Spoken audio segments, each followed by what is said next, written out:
Ahora sí, comenzamos entonces con este taller de exégesis y predicación, un enfoque aplicado. Saludos hermanos, mi nombre es Álvaro Rubilar Campos, pastor hace más de 20 años eh, de ministerio. Estudié en el Seminario Bautista de Temuco, Chile. Mi enfoque siempre ha sido hacia la enseñanza de la palabra y he tomado esta pasión, esta tarea con pasión y dedicación. Algo de mí, estoy felizmente casado, tengo dos hijos, una hermosa nietecita y feliz de poder estar dando este taller que nace de la necesidad planteada por una hermana que conocimos hace muy poco, la hermana Rosy Moreno, que va a estar moderando, administrando este taller también en conjunto con el hermano Humberto Rodríguez. Ambos son de México y son los que administran el grupo de hermenéutica bíblica.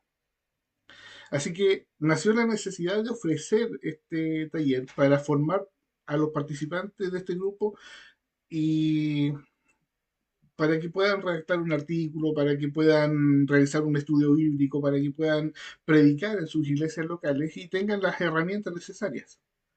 Así que, sin más preámbulos, les invito a orar y entreguemos esto en las manos de nuestro Señor.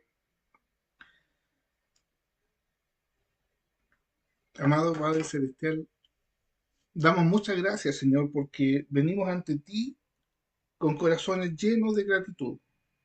Venimos ante ti, Señor, con humildad por la oportunidad de ofrecer estas herramientas a nuestros hermanos, este taller de exégesis y predicación. Queremos buscar conocerte a través de conocer tu palabra. En la medida que vamos conociendo de tu palabra, también te conocemos a ti. Y es por eso, Señor, que te pedimos que a tu Espíritu Santo que nos guíe en cada paso que vamos dando.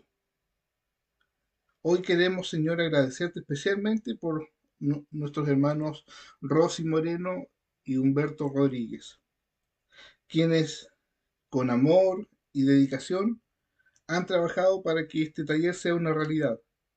Te pedimos, Señor, los bendigas, los fortalezcas en su servicio y uses en sus vidas, uses sus vidas como instrumentos con tu gracia para guiarnos en este tiempo de aprendizaje. Abre nuestros corazones, Señor, nuestros corazones y mentes para recibir tu verdad y darnos la sabiduría para interpretar, para predicar, para hacer un estudio relevante de tu palabra con fidelidad. Que este taller sea de edificación para cada uno de nosotros y que sirva para el avance de tu reino. Lo pedimos todo en el amor y nombre de nuestro Señor Jesucristo. Amén.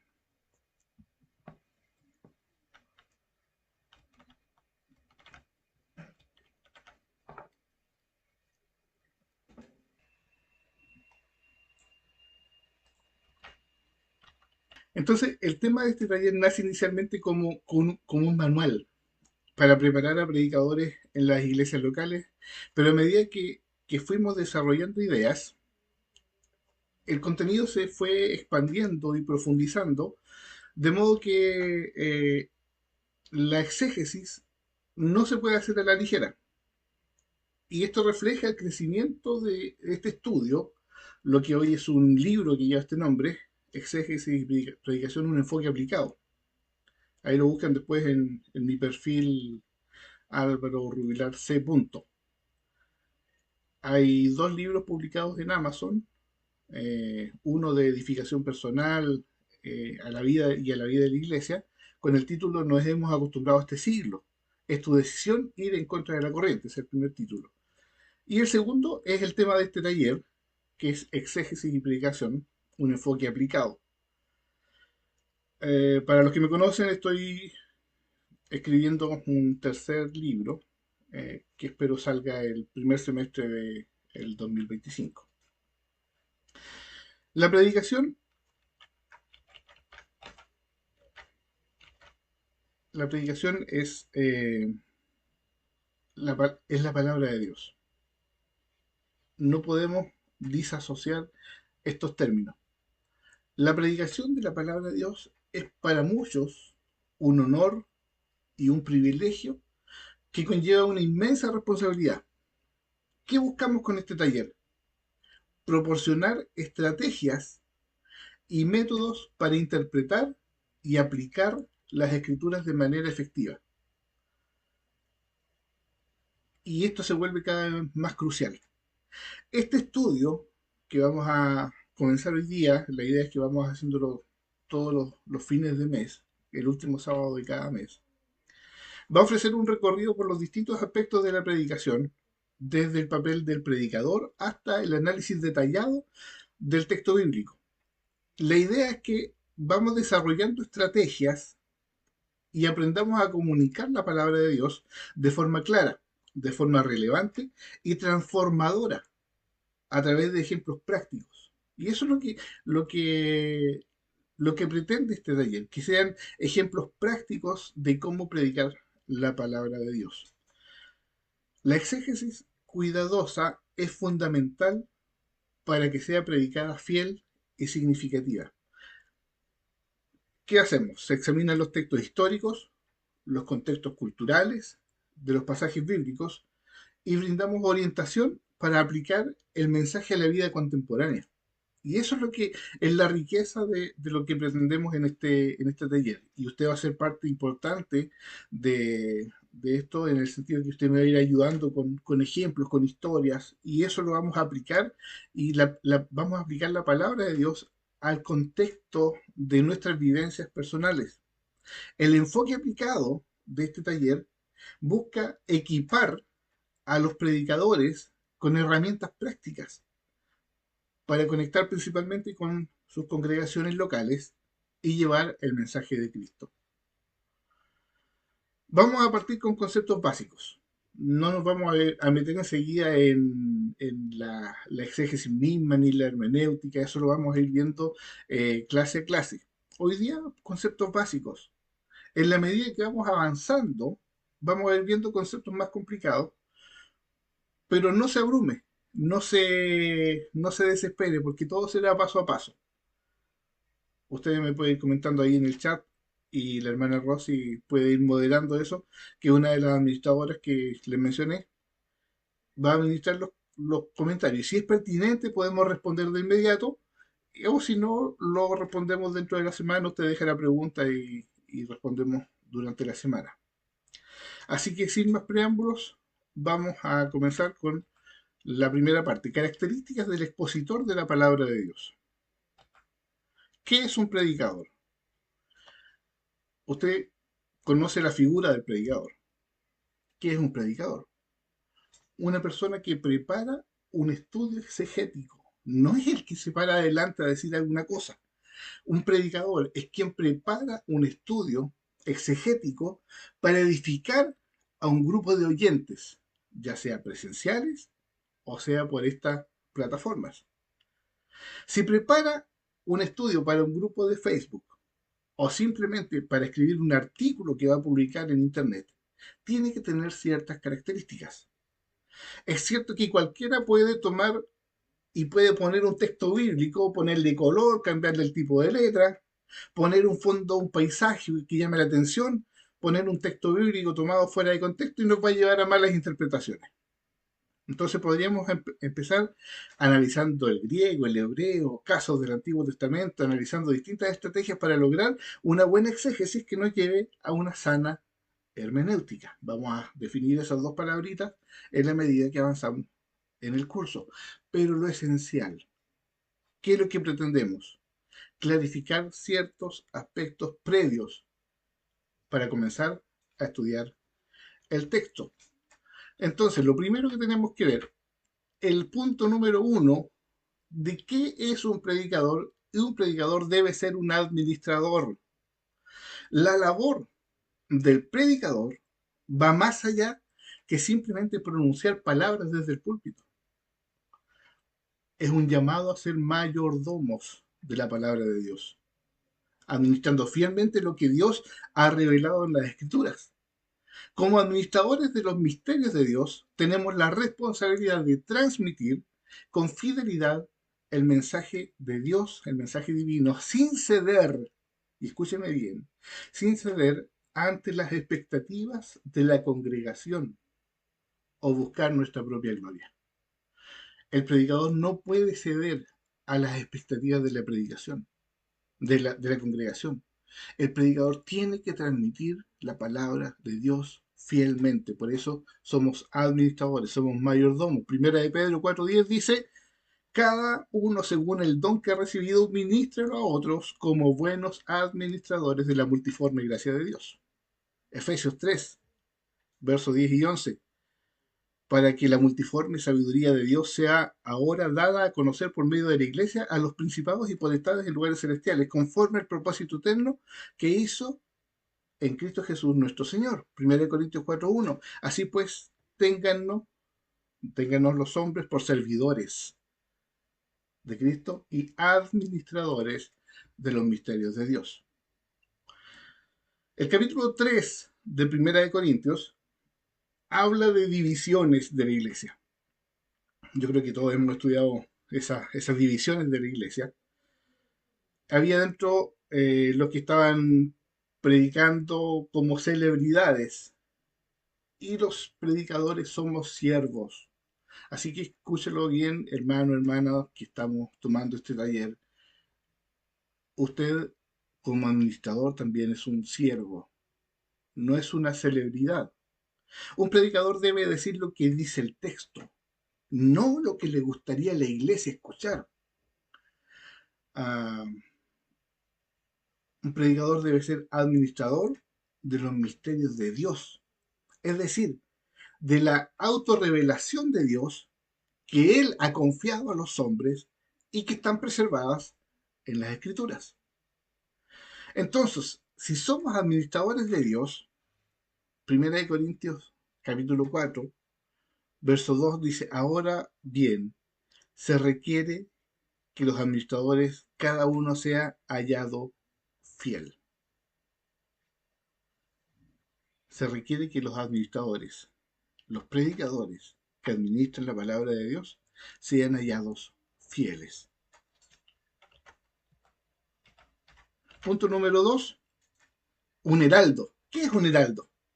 Un heraldo actúa como el que proclama con autoridad el mensaje del Evangelio. Ese es un heraldo. Los antiguos heraldos anunciaban los decretos del rey.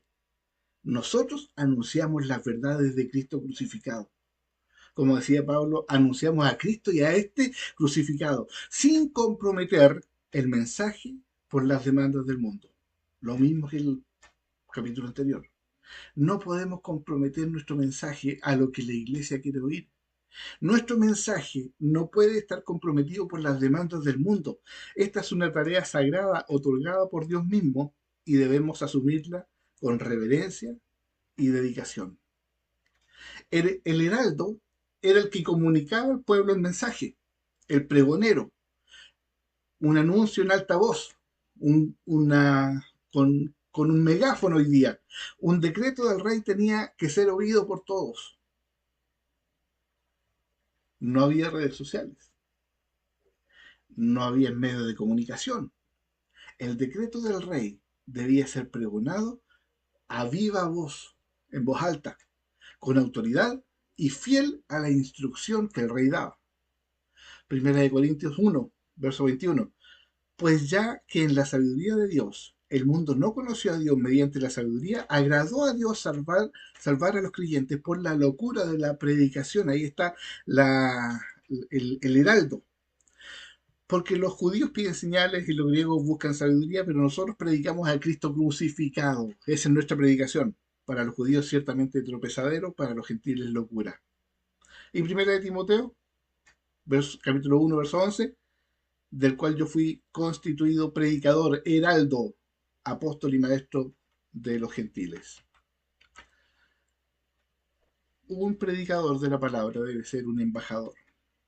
¿Qué es un embajador? Un representante del rey. como embajadores de Cristo, representamos al Rey de Reyes ante el mundo. Y nuestra misión es llevar el mensaje de reconciliación a la humanidad perdida, recordando que no hablamos en nuestro propio nombre. No venimos a hablar en nombre de la iglesia, no venimos a hablar en nombre de una institución, no venimos a hablar en nombre del grupo de hermenéutica bíblica, venimos a hablar en el nombre del Rey de Reyes y Señor de Señores. Él nos ha enviado. Y esta responsabilidad nos llama a vivir conforme al mensaje que proclamamos, siendo testimonios vivientes del amor y de la gracia de Dios. Efesios 6, 18, orando en todo tiempo, con toda oración y súplica en el Espíritu, velando en ello con toda perseverancia y súplica entre los santos. 20, por el cual soy embajador en cadenas, que con denuedo hable de él como debo hablar. Un predicador de la palabra debe ser diligente. Y aquí quiero detenerme un poquito porque este es el objetivo del taller. Predicar, hermanos, es un trabajo arduo. Predicar es una tarea pesada, ardua, que requiere preparación y dedicación. No podemos tomar a la ligera la responsabilidad de comunicar la palabra de Dios.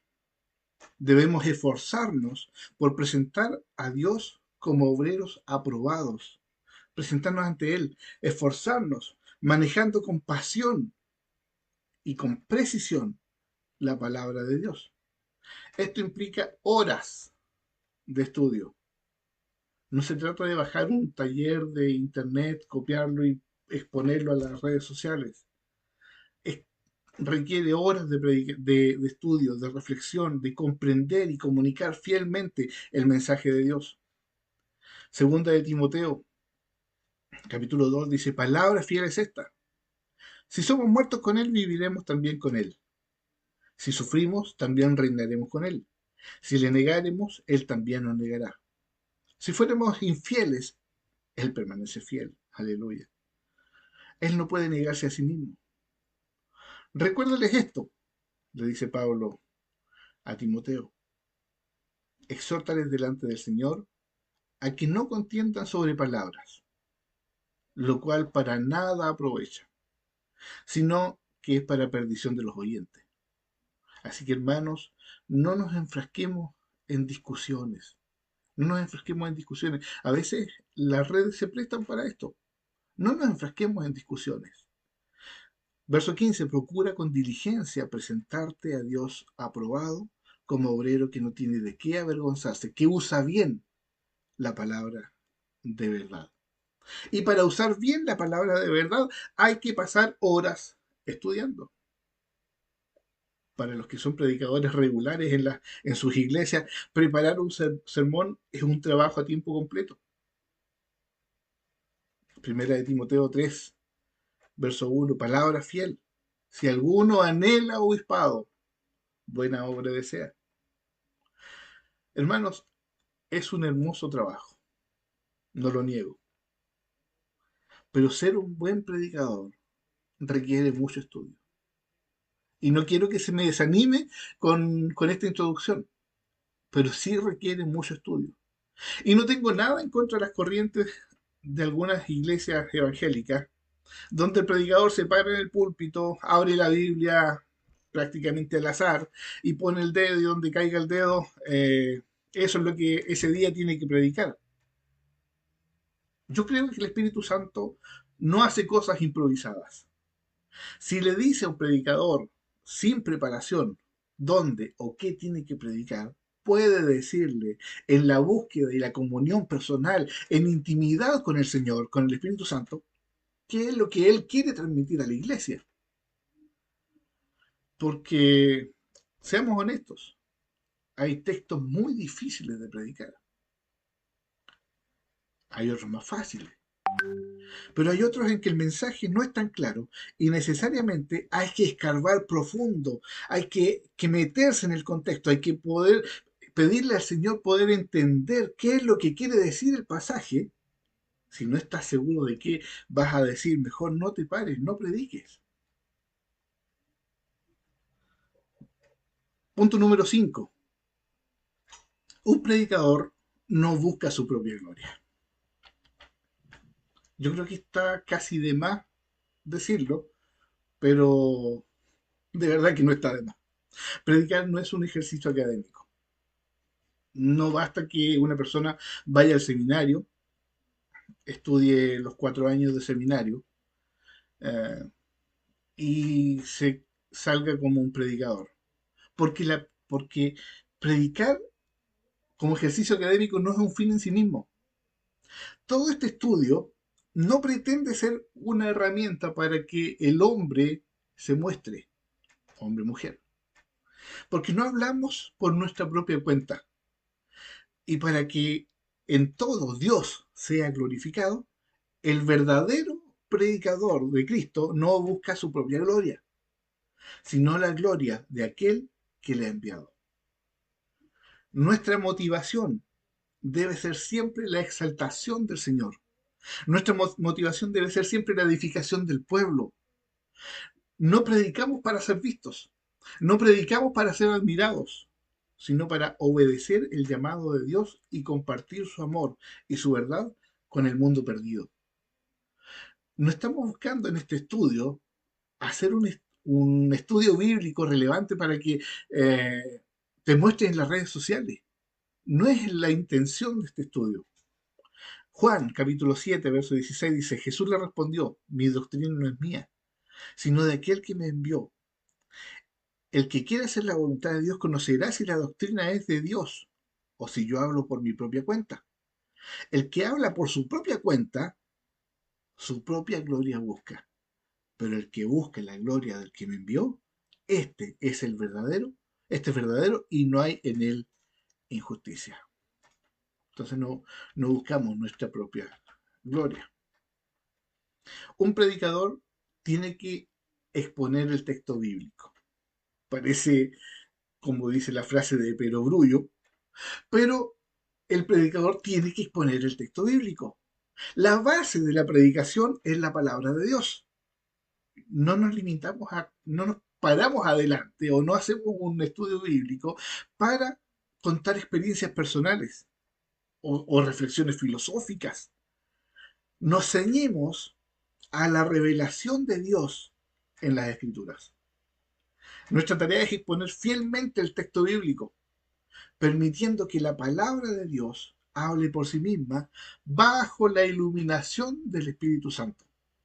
Según de Timoteo 4, verso 2 dice, predica la palabra, insta a tiempo y fuera de tiempo, redarguye, reprende, exhorta con toda paciencia y doctrina. Hermano, no prediques experiencias personales. Estas pueden ayudar como ejemplo a reforzar alguna idea, pero no prediquemos experiencias personales. Esa no es la predicación. Lo puedes poner como una introducción. Vamos a ver después, más adelante, cuando partamos con cómo formar una predicación. Y vamos a ver cómo podríamos usar en la introducción alguna experiencia personal. Pero no es el objetivo de la predicación. Cada vez que abras tu Biblia, pide al Espíritu Santo te ayude a entender el texto para la gente que está sin Cristo.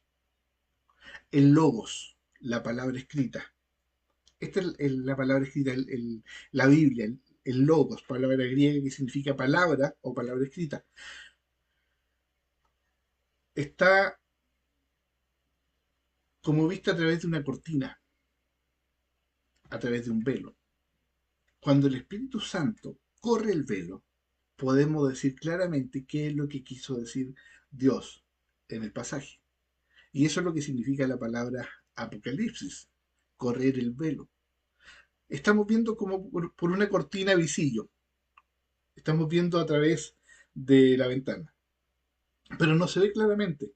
Pero cuando el Espíritu Santo corre el velo, nosotros vemos claramente.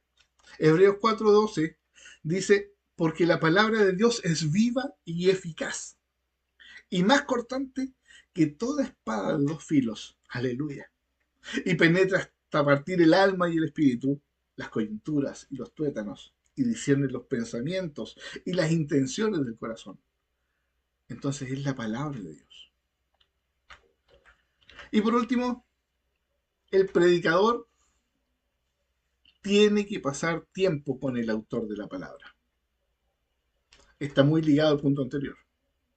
Si queremos ser fieles predicadores, si queremos ser diligentes y buenos administradores que representen el reino de Cristo, entonces necesariamente tenemos que pasar tiempo con el autor de la palabra. Juan 15, verso 5 dice, yo soy la vid, dice Jesús, ustedes son los pámpanos, el que en mí cree, el que permanece en mí y yo en él, este lleva fruto, porque separado de mí nada podéis hacer.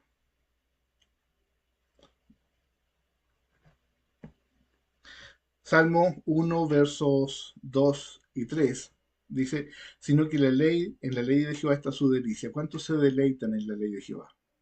¿Cuántos se deleitan con la palabra de Dios? El predicador debe deleitarse con la palabra de Dios. Yo me deleito en la palabra de Dios.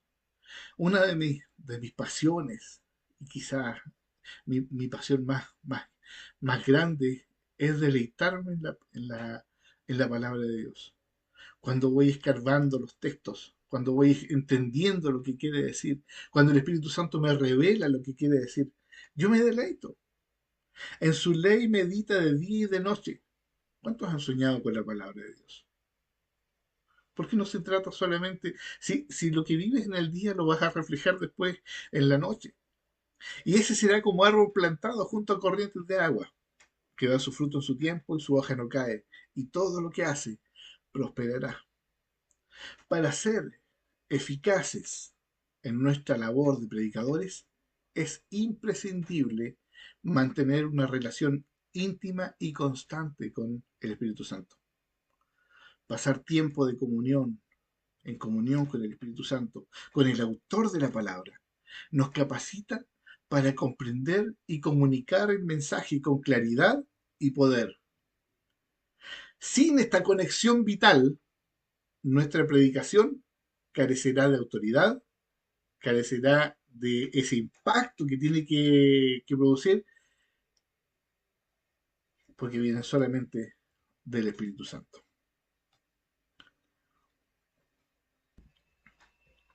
Vamos a comenzar enseguida entonces a profundizar en la palabra de Dios. Lo primero que tenemos que entender es que la Biblia es la palabra de Dios. Y como punto número uno de entender que la Biblia es la palabra de Dios, tenemos que entender que la Biblia es infalible, es inerrante y que la escritura misma es de inspiración divina. Esta doctrina, hermanos, y entiéndelo bien, esta doctrina es fundamental en la fe cristiana. La entera confiabilidad de la Santa Biblia. Esto es que la Biblia es toda suficiente, es infalible y es inerrante. Vamos a explicarlo. La infalibilidad tiene que ver con que las escrituras son incapaces de errar en sus afirmaciones como regla de fe y de práctica. La Biblia, como infalibilidad, es incapaz de errar en sus afirmaciones como regla de fe y de práctica. Tenemos que tenerlo súper claro. Si está tomando nota, escribe ahí que la Biblia es inerrante, es infalible. La inerrancia tiene que ver con que el texto escrito no tiene errores. Primero, que es incapaz de errar, y segundo, que no contiene errores, aun cuando fue escrita por hombres caídos. Le voy a dar un ejemplo. Una persona puede ser inerrante en un examen de matemáticas. Puede sacar la nota máxima. Aquí en Chile un 7. En México, en la escala del 1 al 10 me parece, no estoy seguro. Pero en la escala que tenga, sacó la nota máxima. No había mejor que él, la perfección. Pero eso no lo transforma en infalible, porque en un segundo examen puede fallar. Esa es la diferencia de estas dos palabritas. Dice 2 de Timoteo, capítulo 3, que toda la escritura es inspirada por Dios y útil para enseñar, para redarguir, para corregir, para instruir en justicia, a fin de que el hombre de Dios sea perfecto, enteramente preparado para toda buena obra. Hermano, aquí está la clave. No creer en la Biblia como la palabra de Dios, o que usted crea en libros como nuevas revelaciones, también, que también fueron inspiradas por Dios, es una de las características principales de las sectas. El cristianismo histórico siempre ha creído que nosotros tenemos una sola fuente de autoridad, y esa fuente de autoridad es la palabra de Dios. Un predicador de la palabra de Dios no puede dudar de la infalibilidad y la inerrancia de las escrituras. Segunda de Pedro, capítulo 1 dice, entendiendo primero esto, que ninguna profecía de la escritura es de interpretación privada, porque nunca la profecía fue traída por voluntad humana, sino que los santos hombres de Dios hablaron siendo inspirados por el Espíritu Santo. Aleluya. Cuando afirmamos que la Biblia es la palabra de Dios misma, estamos reconociendo su origen divino. Esto significa que no simplemente es un conjunto de escritos humanos, sino que fue inspirada por Dios a través de los diversos autores a lo largo de la historia. Esta comprensión nos lleva a entender que la Biblia tiene una autoridad única y que su mensaje es relevante para todas las épocas. Salmo 19, aprende a hacerlo de memoria. La ley de Jehová es perfecta, que convierte el alma. El testimonio de Jehová es fiel, que hace sabio al sencillo.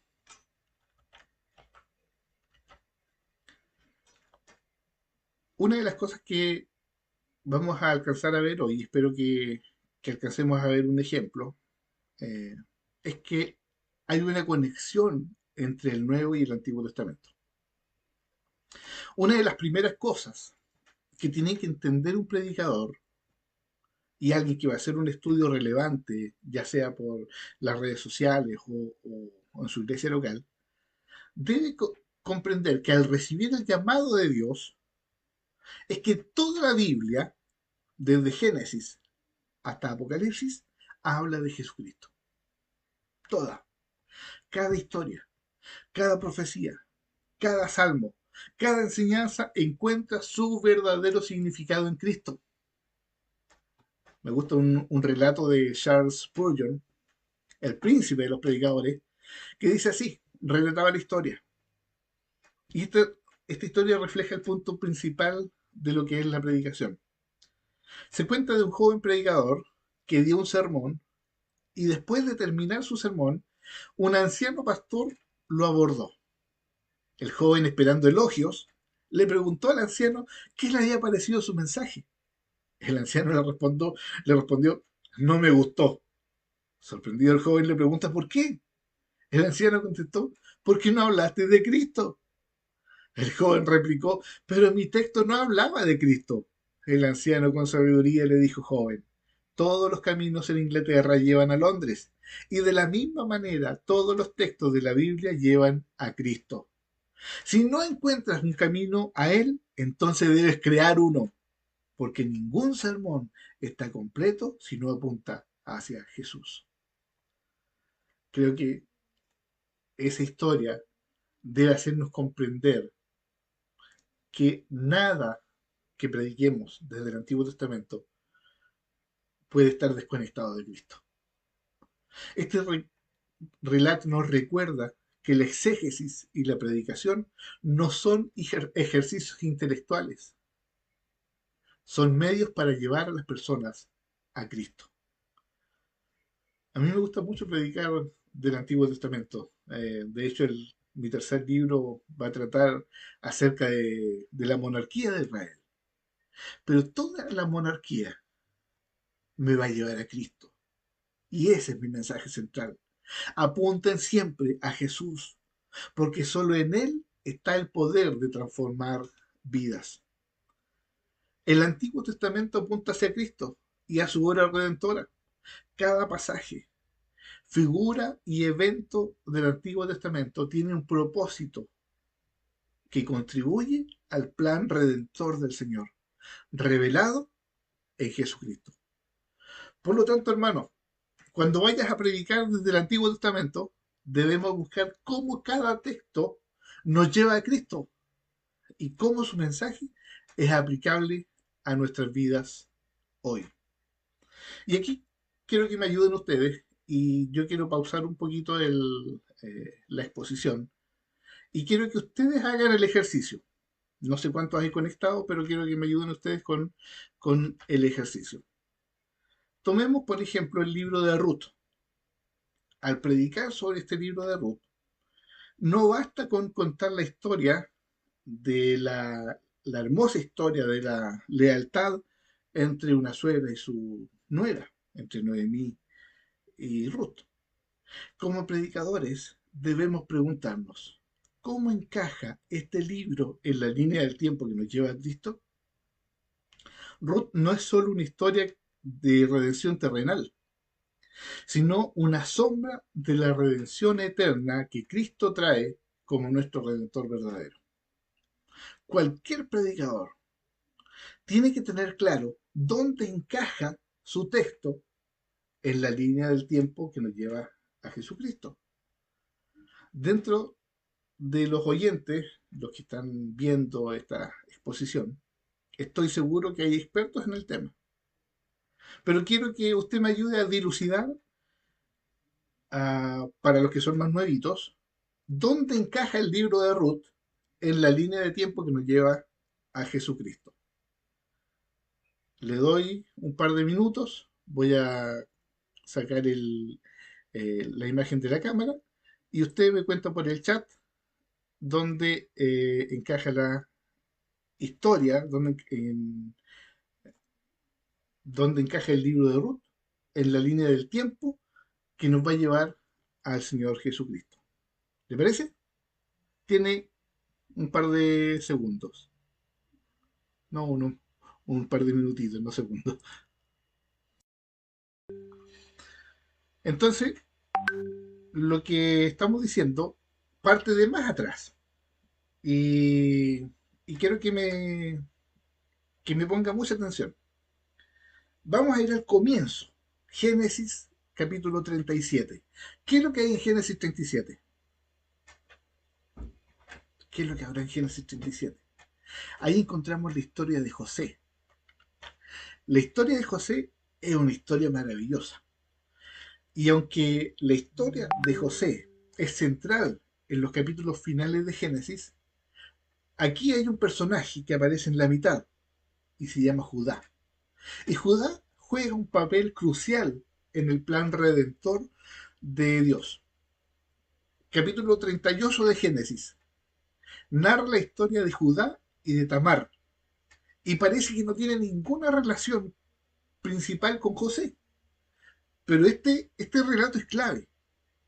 De esa unión nacen Fares y Zara. Y Fares va a ser un antepasado directo de Ruth y posteriormente de David. Avanzamos en la historia y nos vamos a la época de los jueces, donde ocurre la historia de Ruth. La historia de Ruth está en el marco de la historia de los jueces. Una moabita que se casa con un israelita llamado Malón, pero tras la muerte de su esposo decide quedarse con su suegra, Noemí. Eventualmente, Ruth se casa con Boz, el pariente redentor. Le estoy resumiendo la historia así, pero bien, bien concisa. Lo que asegura el lugar en la línea genealógica que llevará al rey David.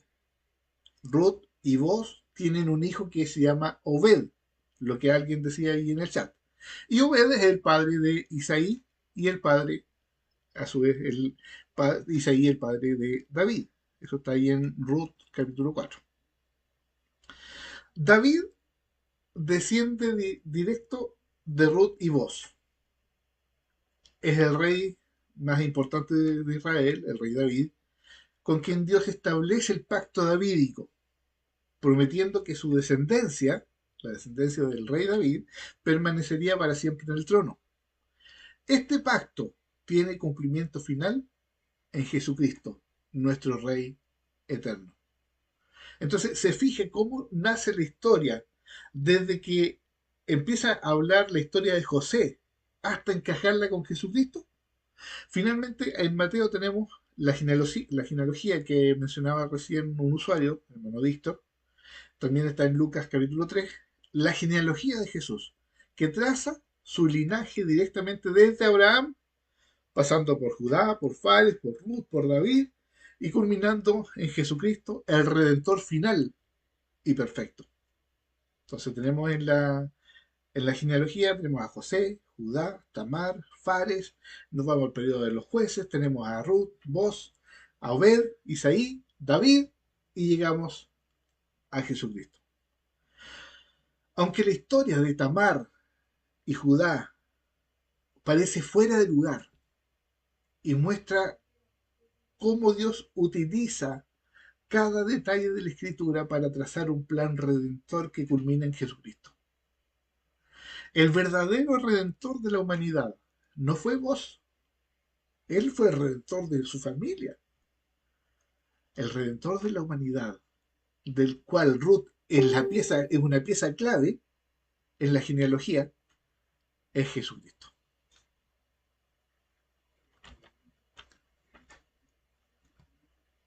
Hermana Olga dice vos, tipología de Jesucristo, perfecto. Hay algunos que saben bastante. Me tienen que ir ayudando ahí en... Ya. La unidad y coherencia de las escrituras. Cuando analizamos pasajes específicos de la Biblia, es fundamental demostrar cómo su mensaje sigue siendo relevante y aplicable a nosotros hoy día. Y de eso se trata esto. Esto puede implicar relacionar los temas propios presentados en los pasajes con las experiencias y desafíos contemporáneos. Si hay una cosa que a mí me gusta hacer es que la palabra de Dios sea relevante. Es por eso que tomo una experiencia, los que conocen mi blog hace ya varios años, tomo una experiencia relevante y a esa experiencia le aplico la palabra de Dios. Porque toda nuestra vida tiene que girar en torno a la palabra de Dios. Y cuando analizamos los pasajes, nos damos cuenta que toda nuestra vida es aplicada a la palabra de Dios. La unidad y coherencia de las escrituras es tan importante que tenemos que resaltar que la Biblia es una obra unificada que presenta un mensaje coherente a lo largo de sus páginas. Aunque fue escrita por diferentes autores, lo veíamos en alguna eh, de las curiosidades que estoy publicando durante este mes de septiembre como mes de la Biblia. Uh, Fue escrita por más de 40 autores, diferentes contextos históricos. La Biblia tiene una unidad temática central, y esa unidad temática central es la revelación del plan redentor de Dios a través de la persona de Jesucristo. Entonces, al predicar la palabra de Dios, debemos tener en cuenta esta unidad y buscar mostrar cómo cada pasaje contribuye a este mensaje central. Vamos a un ejemplo. Y aquí, si tiene su Biblia a mano, concéntrese porque necesito que esté muy concentradito. Éxodo capítulo 17. No sé si está tomando nota con su cuadernito, una libreta de notas, pero Éxodo capítulo 17. Le voy a dar lectura, no sé si lo puse ahí. Ahí está.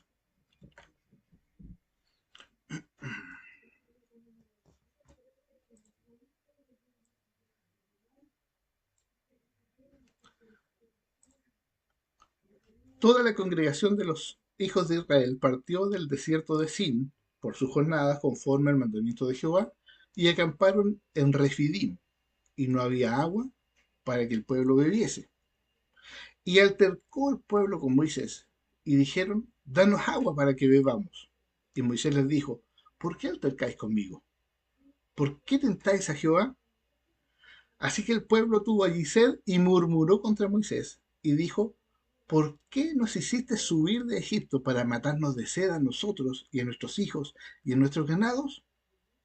Fíjese el verso 4. Entonces clamó Moisés a Jehová diciendo, ¿qué haré con este pueblo? De aquí a poco me apedrearán. Y Jehová dijo a Moisés, pasa delante del pueblo y toma contigo a los ancianos de Israel y toma también en tu mano tu vara con la que golpeaste el río y ve. Verso 6. He aquí yo estaré delante de ti, allí sobre la peña de Oreb, y golpearás la peña y saldrán de ella aguas y beberá el pueblo. Y Moisés lo hizo así en presencia de los ancianos de Israel. Y llamó el nombre de aquel lugar Masá, Meriba, por la rencilla de los hijos de Israel y porque tentaron a Jehová diciendo, ¿está pues Jehová entre nosotros o no? Eso es capítulo 17 de Éxodo. El pueblo hizo un juicio contra Dios, así que van a apedrear a Moisés. ¿Qué haré con este pueblo? Dice Moisés. De aquí a poco me apedrearán. Lo que veíamos en el verso 6, ponga atención a lo que decía el verso 6. Aquí yo estaré delante de ti, dice Dios, sobre la peña de Oreb, y golpearás la peña. Quiero que vaya conmigo y con mucha atención. Dice Dios, yo estaré sobre la peña. Y Moisés tenía que golpear la peña. Entonces, si Dios está sobre la peña y Moisés la golpea, nace la pregunta, ¿quién va a golpear? Y la respuesta, ¿sabe dónde está? En 1 Corintios capítulo 10. Porque no quiero, hermanos, que ignoréis que nuestros padres todos estuvieron bajo la nube y todos pasaron el mar. Y todos en Moisés fueron bautizados en la nube y en el mar. Y todos comieron del mismo alimento espiritual. Y todos bebieron la misma bebida espiritual, porque bebían de la roca espiritual que los seguía, y la roca era Cristo. Aquí ya comenzamos a entender qué está pasando en Éxodo 17. No sé si hay un hermano que me decía, con esto me explota la cabeza. Dios estaba sobre la roca y la roca era Cristo. Así que ahora miremos lo que dice el salmista en el Salmo 95, verso 6. Venid, adoremos y postrémonos, arrodillémonos delante de Jehová nuestro Hacedor, porque Él es nuestro Dios, nosotros su pueblo, pueblo de su prado y ovejas de su mano.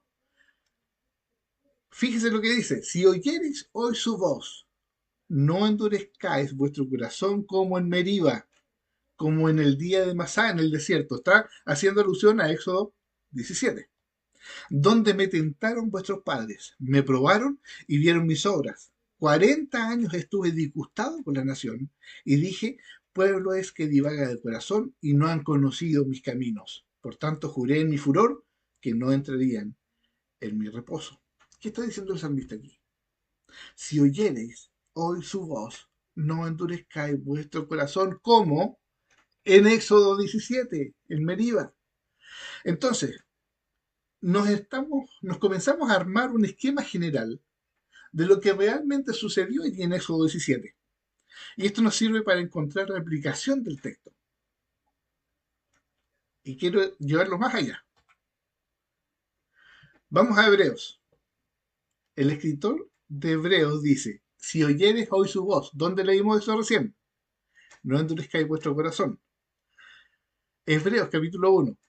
Por tanto, hermanos, santos, participantes del llamamiento celestial, considerad al apóstol y sumo sacerdote de nuestra profesión, Cristo Jesús, el cual es fiel al que constituyó, como también lo fue Moisés, en toda la casa de Dios.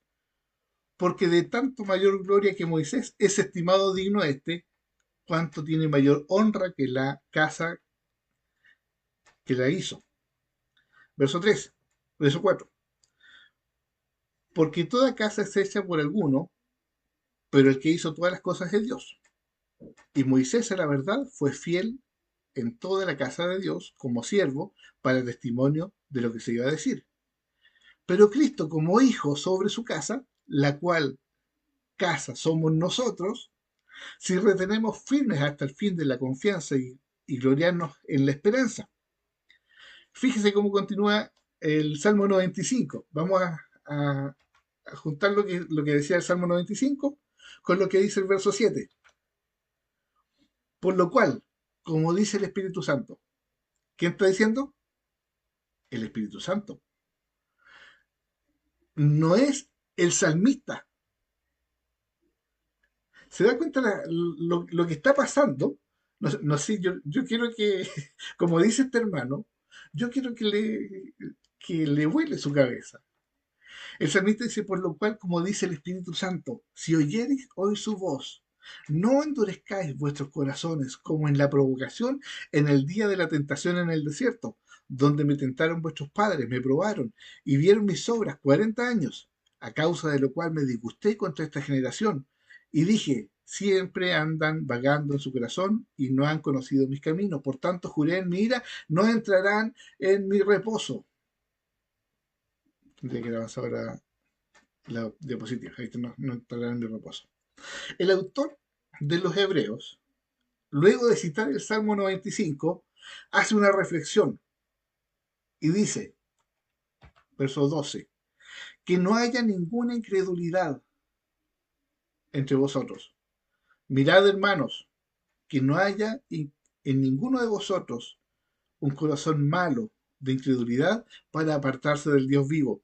Antes, exhortaos los unos a los otros cada día, entre tanto que se dice hoy para que ninguno de vosotros se endurezca por el engaño del pecado. Verso 14. Porque somos hechos participantes de Cristo, con tal que retengamos firme hasta el fin nuestra confianza del principio.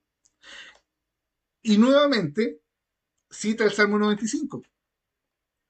Entre tanto que dice, si oyereis hoy su voz, no endurezcáis vuestros corazones como en la provocación.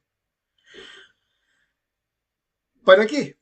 Para terminar con una reflexión de lo que le sucedió al pueblo allí en Éxodo 17, verso, eh, verso 15, ahí está, verso 15. Entre tanto se dice, si oyeres hoy su voz, no endurezcáis vuestro corazón como en la provocación.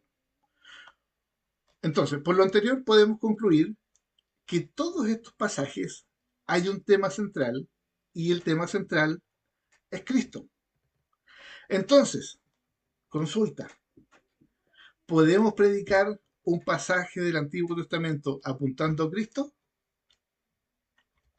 ¿Qué dice el público? Ahí estoy mirando el chat, veo un monito con ojos en llamas.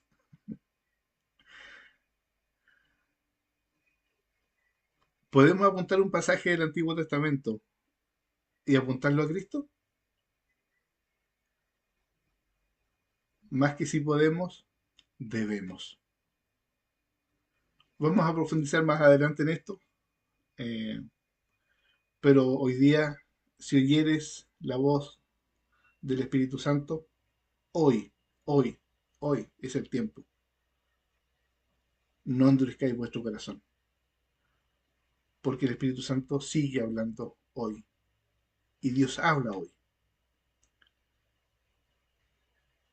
Vamos a profundizar este tema, pero quiero que lo dejemos hasta aquí. Ya llevamos más de una hora.